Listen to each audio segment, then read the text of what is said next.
அன்பு இனிய உறவுகளுக்கு இனிய காலை வணக்கம். இன்னைக்கு இந்த வீடியோல நம்ம எதை பத்தி பார்க்க போறோம் அப்படின்னா, திருச்செந்தூர் முருகன் கோவில்ல இருக்கக்கூடிய அந்த கொடிமரம், அதோட சிறப்பு என்ன? அது எப்படி அந்த கோவிலுக்கு வந்தது? எதனால அத மூலவருக்கு அர்ச்சனை பண்றதுக்கு முன்னாடி இந்த கொடிமரத்துக்கு அர்ச்சனை பண்ணிட்டு பூஜை பண்ணிட்டு தான் அந்த மூலவருக்கு திரும்ப தீபார்த்தனை காட்டுவாங்க. இத நெறைய பேர் பார்த்திருப்பாங்க. இதோட சிறப்பு என்ன அப்படிங்கிறத இந்த வீடியோல முழுவதும் பார்க்கலாம். ஸ்கிப் பண்ணாம பாருங்க. பார்த்தா தான் உங்களுக்கு திருச்செந்தூரோட மகிமை உங்களுக்கு தெரியும். திருச்செந்தூர் முருகனோட அருள் உங்களுக்கு கிட்டும். வாங்க இப்ப நம்ம வீடியோக்குள்ள போகலாம். திருச்செந்தூர் முருகன் கோயில்ல இருக்கக்கூடிய அந்த கொடிமரம் எதனால செய்யப்பட்டது அப்படின்னா சந்தன மரத்தினால செய்யப்பட்டது. அதுவே இன்னைக்கு நம்மள நிறைய பேருக்கு தெரியாது. சந்தன மரத்தினால அந்த கொடிமரம் நிறுவப்பட்டுள்ளது.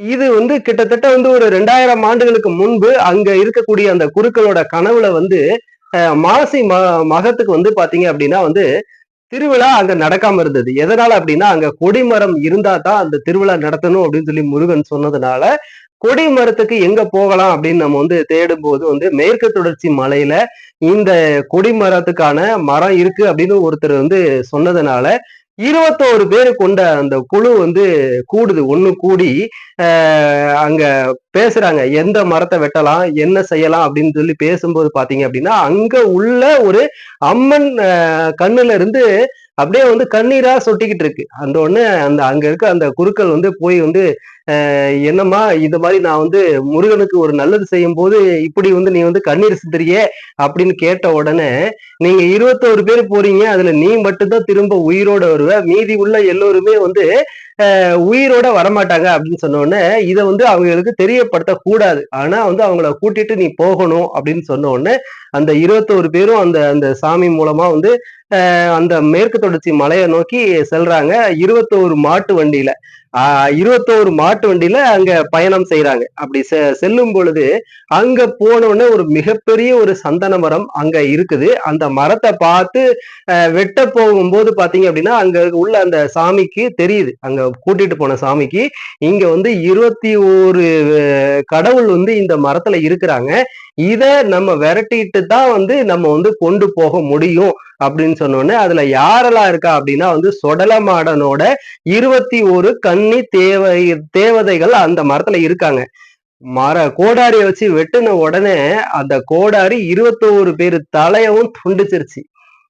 அதுக்கப்புறம் திரும்ப முருகன்கிட்ட சொல்றாங்க, முருகா உனக்காக தான் இந்த மாதிரி ஒரு என்ன சொல்றது கொடிமரம் வெட்டுறதுக்கு வந்திருக்கோம், இப்படி ஒரு சோதனையா அப்படின்னு சொல்லி சொன்ன உடனே அந்த சொடலமாட என்ன சொல்றாரு அப்படின்னா நாங்க இந்த மரத்தை விட்டு நாங்க வெளியே வர முடியாது அப்படின்னு சொல்லி ஒரு ஸ்ட்ரிக்டா சொன்ன உடனே திரும்ப சரி நீங்களும் அங்க திருச்செந்தூர் மூலவர்ல கோவில்ல நீங்களும் அந்த கொடிமரத்துல நீங்க குடி இருக்கலாம் அப்படின்னு சொன்ன உடனே அந்த 21 கன்னி தேவதைகளும் சொடலை மாடனும் அங்க இருந்து திரும்ப அந்த 21 மாட்டு வண்டியில அந்த காலத்துல எப்படி இருந்திருக்கும் பாருங்க. அப்பவே அந்த 21 மாட்டு வண்டி ஒரே நேர்கோட்டுல ஒன்னா வரணும். அப்படி வந்ததுதான் இந்த கொடிமரம்.